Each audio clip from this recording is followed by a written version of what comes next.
Good evening and welcome to Paul's Story Time. This is book number 4 in Reach Around Books, season number 1, Put Tony's Nuts in Your Mouth. It is written by Bimisi Tanita and illustrated by some guy in Bangladesh. Put Tony's Nuts in Your Mouth.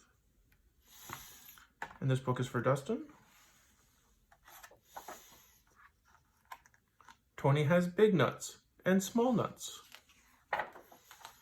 He has pecans and walnuts, nuts without or with a shell. There is no nut that Tony does not sell.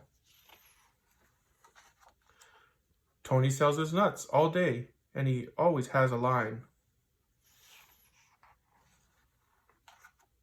Some say Tony's nuts smell great. Some say they taste divine.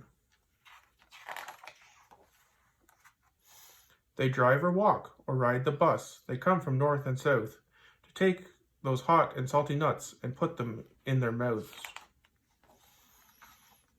Tony dips his chocolate nuts until they are just right.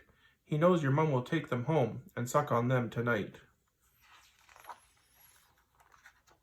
BJ looks at Tony's nuts and tries hard not to stare as Stephen grabs his nutsack and finds a big old pear.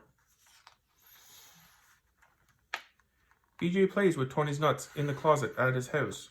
Grandpa says he should just come out as he pops one in his mouth. Grandpa likes to go in there and take his camera with him. He loves to look at photographs when Tony's nuts are in them. He swears it isn't weird or queer. He says it's not a crime. Grandpa licks the salt off Tony's nuts sometimes. The girls too like Tony's nuts. Of this there is no doubt.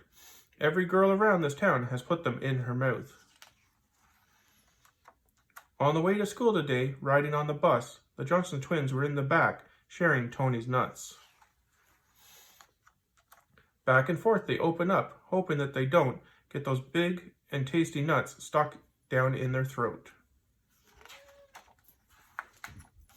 Even Miss Bulldyke, the softball coach, and her special friend will have a go at Tony's nuts every now and then.